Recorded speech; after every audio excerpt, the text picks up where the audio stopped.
Jamaah. Yeay. Oh jamaah. Yeay. Alhamdulillah.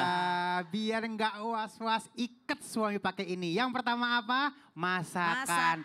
Yang kedua apa? Penampilan. Kalau laki-laki baru pulang ya mau pulang ke rumah habis kerja semprot semua ya. Badan kita semprot ya. Biar wangi ya. Ya entah kalau misalnya dicium sama laki jadi seneng lakinya bener ya? Hitungannya ibadah bener nggak ya? Nah ini kita lihat lagi nih. Ini viral nih curhatan kocak suami takut istri hari gini. Kita lihat yuk.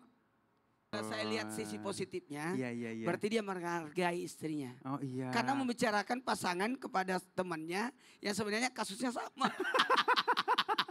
Jadi ada ikatannya ya. Iya, Ya, jadi daripada dia ngomongin macam-macam. yang enggak malah keluar Iya, ya. Mungkin kalau misalnya udah curhat sesama temen mungkin oh kita sama. Udah lepas. Lepas jadi plong ya. Ternyata masalahnya sama dengan.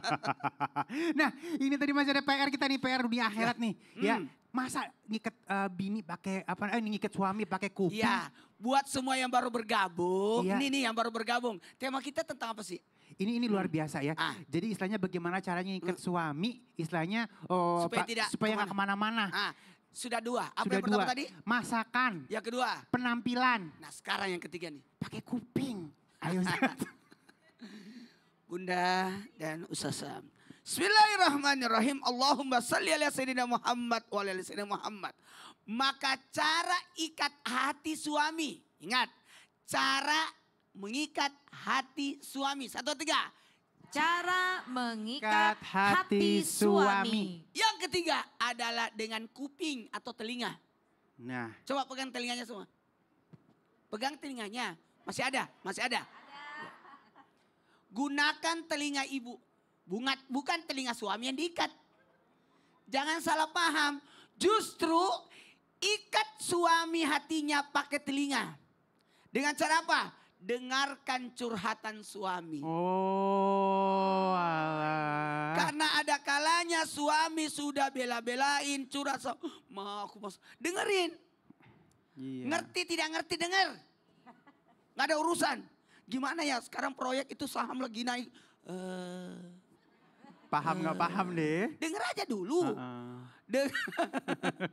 Yang kemudian hargai setiap pembicaraannya. Kenapa? Ketika ada suami curhat kepada istri, berbicara kepada istri, itu berarti kita lagi dihargai. Kalau begitu hargai dia balik. Ya apa sih? Sana apa sih? Itu suami akan gimana bu? Kalau tidak dihargai, tidak mau didengar. Kalau dia pergi curhat ke wanita lain, mau nggak? Makanya dengerin.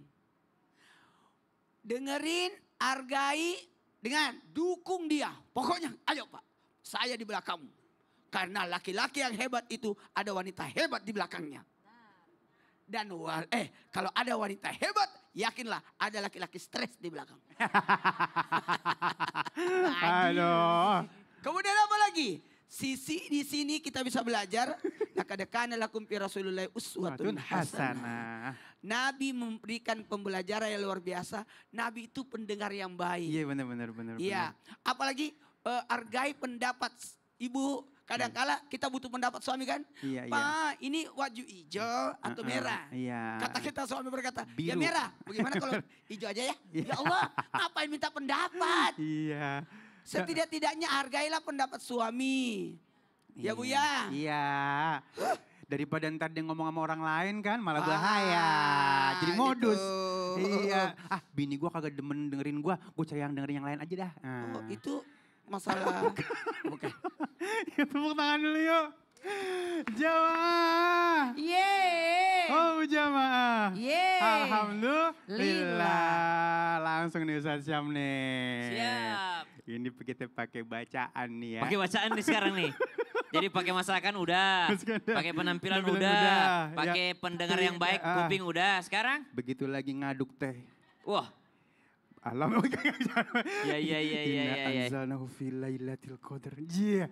Bener gak sih kalau misalnya kita bacaan Al-Qadar nih katanya laki bisa keikat gitu ya. Walaupun jaraknya dia jauh atau bagaimana ya.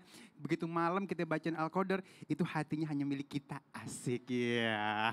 Atau ada bacaan lain? Iya. Siap. Silakan Ustaz. Makasih Bang. Tabe guruku Bunda Tuti Ustaz Maulana. Para alim ulama yang dimuliakan Allah subhanahu wa ta'ala. Baiklah kita baca surah Al-Qadar. أعوذ بالله من الشيطان الرجيم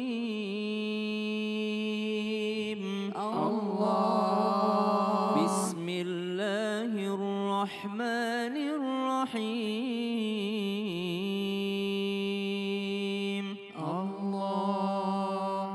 إنا أنزلناه في ليلة القدر وما أدراك ما ليلة القدر ليلة القدر خير من 1000 شهر تنزل الملائكة والروح فيها بإذن ربهم من كل أمر سلام هي حتى مطلع الفجر. Allahumma arhamna bil Quran. Semua ayat Al-Quran mempunyai fadilahnya masing-masing. Bahkan kata ulama dari 30 juz Al-Quran terkandung dalam satu surah yaitu suratul Fatihah. Dan dalam suratul Fatihah terkandung dalam Al-Basmalah, bismillahnya. Subhanallah, bahkan lebih dalam daripada itu, dari Bismillahirrahmanirrahim terkandung disingkat lagi dari huruf ba-nya saja. Dari ba-nya bermula daripada titiknya, subhanallah. Tapi di antara surah-surah Al-Quran ada memang yang dikhususkan untuk ini, untuk itu, untuk ini, untuk itu. Salah satunya ayat perlindungan yaitu surah Al-Qadar. Surah Al-Qadar banyak dianjurkan oleh para ulama kita.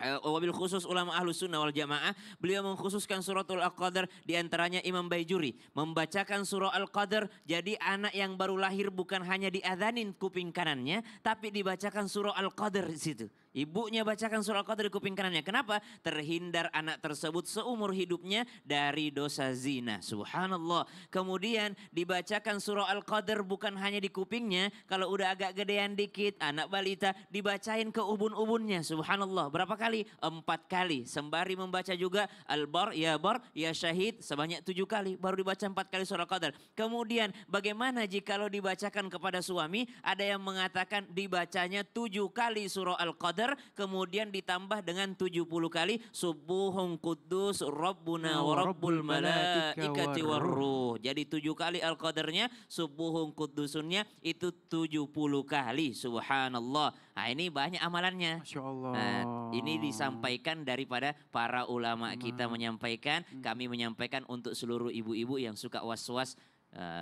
Biar ngikat suami, hati suami. Dengan cara yang benar pastinya. Dengan cara yang benar, bacakan surah Al-Qadar. Mau pada saat tidur silahkan, mau saat terjaga lebih bagus karena dia pasti lebih senang. Ih rajin banget istriku. Gitu. Kemarin ada yang marah-marah lakinya dibawa bacaan Al-Baqarah. Lama, kagak berangkat kantor suaminya. Terima kasih Ustaz. Sama-sama, Tepuk Bang tangan Ali. dulu yuk. Tuh, udah dapat amalan tuh ya, diamalin Ibu ya. Diamalin ya, nanti kalau ilmu nggak diamalin nggak manfaat ya. Baik, sekarang kita masuk ke dalam segmen Tanya Dong Ustaz. Kami semua tanya dong Ustaz. Siapa yang mau nanya? Ayo dong. Masa kagak mau nanya ini? Mau ini. Iya, yang pojokan dulu deh, Iya, namanya siapa? Tinggalnya di mana? Lakinya namanya siapa? Ya. Assalamualaikum Bunda. Oh, di tengah aja katanya biar kelihatan. Iya. Madep sana Ibu. Iya. Assalamualaikum warahmatullahi wabarakatuh. Waalaikumsalam warahmatullahi wabarakatuh. Nama saya Hajah Rumdaya Masya Allah Bu dari Majelis Ta'lim Al-Islah Bogor. Tepuk tangan dulu biar semangat. Oke, silakan. Mau nanya ke Bundaku. Oh, ke Bunda. Baik, siap. Masya Allah, Sebelah di sini aku deh. Bunda di tengah-tengah. Siap. Iya. Gimana? Kesel dulu nih Bunda. Oh, belum nanya udah kesel gimana ceritanya? Belum nanya udah kesel dulu. Ya Allah, kenapa? Iya. Yang saya mau tanyakan gini Iya. Bunda. Katanya ada cara untuk mengikat suami dengan sering memberi maaf. Masya Allah. Ketika Oh, dia maafin laki gitu, maafin. ketika dia berbuat salah, Iya. berkali-kali kita memaafkan dia. Iya. Tapi kan kalau keseringan ntar malah keenakan dong. Terus nanti semena-mena juga. Gimana tuh Bunda? Mohon Baik, penjelasannya. Masya Allah luar biasa pertanyaannya. Terima kasih Bunda. Ya Allah. Iya, berarti Iya. kalau misalnya ngasih maaf adalah merupakan salah satu cara untuk ngikat, bener nggak di Bun? Iya, Masya Silakan. Allah baik. Mohon izin guru kami Ustadz Maulana dan Ustadz Syam. Bismillahirrahmanirrahim. Ayah bunda dimanapun berada. Kita ini kalau sudah suami istri ingat istri bukanlah Siti Khadijah yang sempurna. Menjadi istri yang betul-betul mencintai totalitas. Tidak ada sedikit pun yang tercela ya. Kita punya suami, suami juga bukan laki-laki yang sesempurna. Rasulullah Shallallahu Alaihi Wasallam. Terkadang ada salahnya, terkadang juga ada baiknya, betul tidak? Karena apa ya itulah kehidupan. Kalau lagi begini, kita imannya lagi naik kan ya. Tapi kalau misalkan kalau udah lagi turun, datang lagi sifat kita marah. Maka bagaimana kalau dalam hubungan keluarga, terutama suami dan istri, suaminya marah-marah, terus dia minta maaf. Kemudian gantian, istrinya marah-marah, ada salah, istrinya minta maaf. Dua-duanya kalau dalam rumah tangga berebut minta maaf, itu adalah konsep bagaimana mengikat suami di rumah. Kenapa? Karena kalau misalkan sedang bersalah kan namanya orang suka salah kan ya, betul tidak Bu? Terus minta maaf, mau gak dimaafin kesalahannya? Tapi kalau misalkan kita lagi salah nih, kemudian suami tidak memaafkan, kita sedih tidak? Begitupun suami berulang-ulang, ya gak apa-apa selagi kita masih sama-sama suami istri, disitulah letak bagaimana cara kita mencurahkan kasih sayang kepada suami dan istri. Kenapa kita harus sering meminta maaf? Sebab meminta maaf dan memaafkan perintah Allah. Bismillahirrahmanirrahim. Alladzina yunfiquna fis sarra'i wad-dharra wal kadhiminal ghaidha wal 'afina 'anil nas wallahu yuhibbul muhsinin. Nah, di antaranya dari ayat yang tadi Bunda baca ada di situ kalimat dan maafkanlah. Kenapa kita harus saling meminta maaf? Karena Allah Maha Pemaaf. Kalau hal sepele ada masalah, cepat selesaikan dalam hitungan detik. Tapi kalau misalkan ada masalah besar gimana nih? Maka lihat dulu batasannya, kesalahan besarnya di mana. Betul tidak? Tapi kalau masalah sedikit, masalah sepele, udahlah kita biar sampai panjang jodohnya. Jangan mempermasalahkan masalah yang kecil. Justru masalah kecil dihilangkan, masalah besar dikecilkan. Setuju Masya tidak? Allah, setuju banget. Iya, harus amin. besar hati, legowo. Emang kadang-kadang Iya. suka pegel. Ngasih Iya. maaf kalau misalnya kesalahannya sama, itu lagi gitu ya kadang-kadang ya. Tapi tetaplah di situ namanya keluarga ya. Iya, Baik, itu yang terima terbaik. kasih Bun. Amin. Tepuk tangan dulu yuk. Masya Allah. Udah tambah banyak ilmunya nih ya. Tinggal diamalin nih, mudah-mudahan barokah semuanya. Amin ya rabbal alamin. Nah, ini sesaat lagi disiapin semuanya ya. Hatinya sebentar lagi kita mendengarkan apa ya? Sebuah kisah yang menginspirasi buat kita semuanya di Ustadz Bercerita. Rumasa binti